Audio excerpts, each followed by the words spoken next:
नमस्कार दोस्तों, अगर आप सीटेट की तैयारी कर रहे हैं तो ये वीडियो आपके लिए बहुत ही महत्वपूर्ण है। इस वीडियो में हम सीटेट से संबंधित बहुत सारे क्वेश्चन को लेकर आए हैं जो आज के एग्जाम में पूछे जा रहे हैं। ठीक है, तो चलिए देखते हैं। वीडियो को अंत तक जरूर देखें जिससे दिए गए सारे क्वेश्चन को सही प्रकार से समझ सके। और चैनल पर पहली बार विजिट करा है तो चैनल को सब्सक्राइब करें, और वीडियो पसंद आए तो वीडियो को लाइक करें और अपने दोस्तों के साथ शेयर करें जिससे आपके दोस्त भी इस क्वेश्चन का लाभ उठा सके। चलिए शुरू करते हैं। पहला क्वेश्चन यहाँ पर दे रखा है कि निम्नलिखित में से कौन सा कीट मधुमक्खियों की भांति कॉलोनी यानी कि बस्ती में एक साथ नहीं रहता। देखिए यहाँ पर आपको नहीं दिया है। तो प्यारे बच्चों, आपके पेपर में इस टाइप से क्वेश्चन पूछा गया था।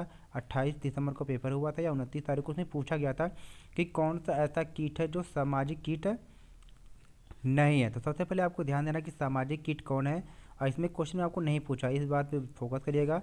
ऑप्शन ए है ततैया बरवे, तो ये सामाजिक कीट है। दूसरे नंबर पे चींटी, ये भी सामाजिक कीट है। तीसरे नंबर पे दीमक है, ये भी सामाजिक कीट है। और चौथे नंबर पे ऑप्शन में मकड़ी है, तो ये सामाजिक कीट नहीं है। तो इस हिसाब से अगर देखा जाए तो आपका क्या है, ऑप्शन डी बिल्कुल करेक्ट हो जाएगा। यानी पहले क्वेश्चन का ऑप्शन डी करेक्ट हो जाएगा। ठीक है, चलिए चलते हैं अगले क्वेश्चन की तरफ।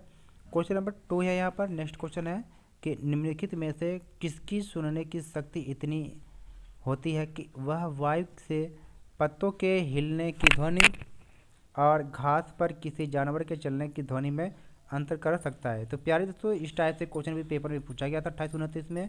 तो इसमें यही बताया है कि कौन सा ऐसा जानवर है जो जिसकी सुनने की शक्ति इतनी तेज होती है कि वायु में अगर कोई पत्ता हिलता है या किसी शिकार की आहट होती है तो दोनों की आवाज़ में वो डिफरेंट करके वो पहचान सकता है। ठीक है, तो ऑप्शन ए दे रखा है बाघ, बी दे रखा है गिद्ध, सी दे रखा है रेशम का कीड़ा, डी दे रखा है कुत्ता। तो प्यारे दोस्तों, क्वेश्चन नंबर 2 का जो राइट आंसर यहाँ पर हो जाएगा बिल्कुल सही है, ऑप्शन ए यानी कि बाघ। यानी कि बाघ की जो सुनने की शक्ति काफ़ी तेज होती है। ठीक है, चलिए चलते हैं अगले क्वेश्चन की तरफ। क्वेश्चन नंबर 3 है जो पेपर में अक्सर पूछा गया था। मलेरिया रोग होता है, यानी कि मलेरिया रोग किससे होता है आपको बताना है। तो सभी आप जानते हैं कि मलेरिया रोग जो है मच्छर से होता है, लेकिन किसके कारण होता है यहाँ पर ये दिया गया है। ऑप्शन है कि प्लाज्मोडियम फाल्सीपेरम, बी है एंटामीबा, सी दे रखा है रिट्रोवायरस, डी दे रखा कि साल्मोनेला। तो ऑप्शन क्वेश्चन नंबर जो है ऑप्शन इसका राइट आंसर हो जाएगा। क्वेश्चन का जो राइट आंसर हो जाएगा ऑप्शन ए प्लाज्मोडियम फाल्सीपेरम। ठीक है, तो यहाँ पर इसको सही करेंगे। चलिए चलते हैं अगले क्वेश्चन की तरफ। नेक्स्ट क्वेश्चन यहाँ पर है, क्वेश्चन नंबर है अगला कि निम्नलिखित में से सबसे उपयुक्त शिक्षण विधि है। यानी कि देखिए आपको क्या करना है कि जो भी क्वेश्चन देता है इसमें जो सबसे उपयुक्त सटीक होता है वो आपको बताना होता है। ऑप्शन ए दे रखा है कि विचार गोष्ठी एवं श्रुतलेख एवं दिया गया कार्य, सी दे रखा है विचार गोष्ठी एवं कार्य, डी दे रखा है व्याख्यान एवं श्रुतलेख। तो क्वेश्चन का जो राइट आंसर हो जाएगा यहाँ पर ऑप्शन सी विचार गोष्ठी एवं कार्य योजना। चलिए चलते हैं अगले क्वेश्चन की तरफ। अगला क्वेश्चन यहाँ पर दे रखा है कि वर्ली एक पारंपरिक कला का प्रकार है। तो वर्ली जो है नामक जो स्थान है ये किस राज्य में, आपको ये बताना है। 4 ऑप्शन दे रखा है। पहला महाराष्ट्र है, दूसरा ओडिशा, तीसरा राजस्थान, चौथा बिहार। तो यहाँ पर जो करेक्ट आंसर है यहाँ पर हो जाएगा ऑप्शन ए महाराष्ट्र। चलिए चलते हैं अगले क्वेश्चन की तरफ। क्वेश्चन यहाँ पर दे रखा है कि तमिलनाडु के निकटवर्ती या समीपवर्ती राज्य बताइए। देखिए एक क्वेश्चन आपका जो सीटेट में पर्यावरण में आपको राज्य से संबंधित आएगा। यानी जैसे ये मान लीजिए ये भारत का मैप है, दक्षिण भारत का, इस साइड आपका अरब सागर है, इधर आपको ये बंगाल की खाड़ी है। तो आपको करना क्या है कि अरब सागर की तरफ जितने भी राज्य हैं सारे राज्यों को नोट कर लेना है। जैसे ऊपर आपका क्या है, गुजरात है, फिर महाराष्ट्र है, गोवा है, कर्नाटक है, केरल है। ठीक है, आप इधर पूरब की साइड में आपका यहाँ पर तमिलनाडु है, आंध्र प्रदेश है, उड़ीसा है। तो इन सारे राज्यों को जब आप याद कर लेंगे तो फिर आपको क्रम से लगाने के लिए काफ़ी आसानी हो जाएगी। तो यहाँ पर आपसे यही पूछ रहा है कि तमिलनाडु के जो निकटवर्ती या सीमावर्ती राज्य है उनके नाम आपको बताना है। तो चारों ऑप्शन में कौन सा सही है। ऑप्शन ए में दे रखा है केरल, कर्नाटक, आंध्र प्रदेश। तो ये आंध्र प्रदेश आपके क्या है दूसरे साइड में है। ठीक है, केरल, गुजरात और कर्नाटक बी में दे रखा है, आंध्र प्रदेश, गोवा, कर्नाटक डी में दे रखा कि गोवा, कर्नाटक और केरल। तो आपको ये बताना है कि कौन सा यहाँ पर सटीक और सही हो जाएगा। ठीक है, तो यहाँ पर आपका जो करेक्ट आंसर यहाँ पर हो जाएगा ऑप्शन ए, क्योंकि तमिलनाडु के समीप जो राज्य यहाँ पर है तो यहाँ पर दे रखा है आपका, जैसे ये आपका ये है तो ये आपका तमिलनाडु राज्य है। ठीक है, तो तमिलनाडु राज्य के आसपास जो राज्य आपका है इस साइड में देखिए आपका केरल हो गया। ठीक है, और ये आपका इधर हो गया आंध्र प्रदेश हो गया, और यहाँ पर आपका हो गया कर्नाटक। तो ये तमिलनाडु के समीपवर्ती जो राज्य है ये आपके केरल, कर्नाटक, आंध्र प्रदेश है। तो अगला क्वेश्चन यहाँ पर है कि भारत में बाल विवाह निरोध अधिनियम किस वर्ष पारित किया गया था? ऑप्शन ए है 2006, बी है 2008, सी है 2011 और डी है 1997। तो क्वेश्चन नंबर इसका जो राइट आंसर यहाँ पर होने वाला है ऑप्शन ए 2006। चलिए चलते हैं अगले क्वेश्चन की तरफ। अगला क्वेश्चन यहाँ पर दे रखा है कि कौन सी विशेषता परिवार की नहीं, यानी आपको बताना है कि परिवार की विशेषता कौन सी नहीं है। ठीक है, ध्यान रखना है। पहला दे रखा ऑप्शन में कि कम से कम 2 भिन्न लिंग वाले वयस्क साथ रहते हो, प्रत्येक सदस्य की आय भिन्न जमा की जाती हो, वे समान आवास, भोजन और समान सामाजिक क्रियाओं का उपयोग करते हो, सुरक्षा एवं बच्चों का साझा उत्तरदायित्व। तो आपको बताना इन चारों में से कौन सा सटीक है।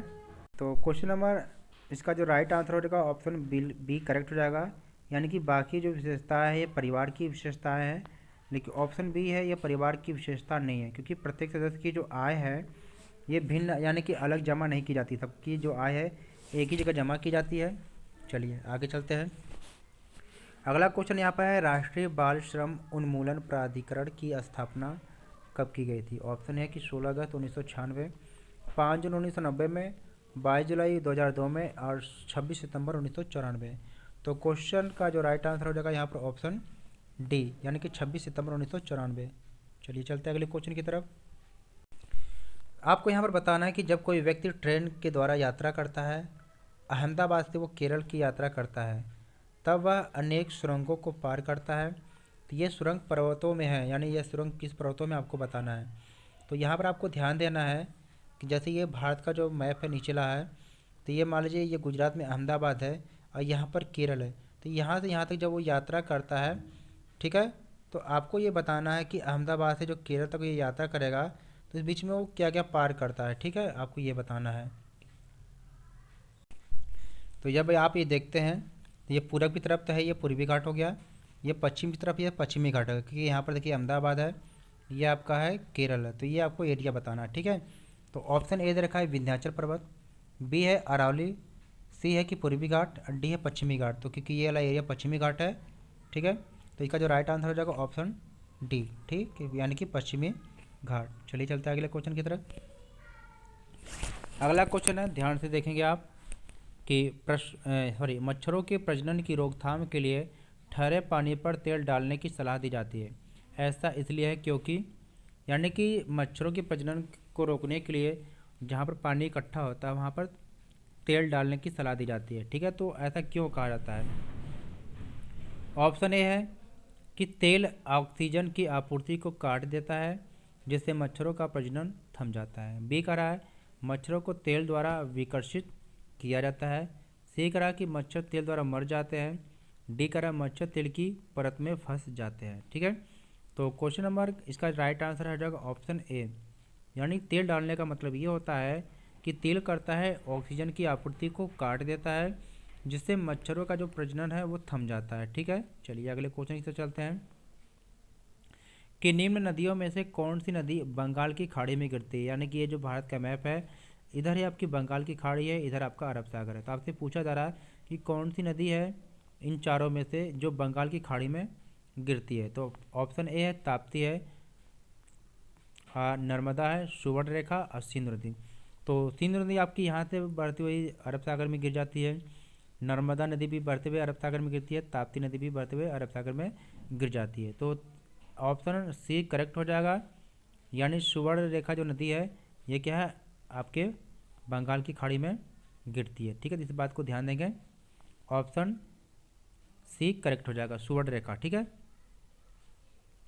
चलिए चलते हैं अगले क्वेश्चन की तरफ। राकेश कक्षा 5 पर्यावरण विज्ञान शिक्षक द्वारा दिए गए कार्य को समय से प्रस्तुत नहीं करता है, अतः सबसे उपयुक्त सुधारात्मक उपाय हो सकता है, आपको बताना है। यह है कि प्रधानाध्यापक की जानकारी में लाना, खेल की कक्षा में जाने पर प्रतिबंध लगा देना, उसकी अनियमितताओं के कारणों को जानकर उसे सही मार्गदर्शन देना, उसकी अनियमितताओं की लिखित जानकारी माता पिता को देना।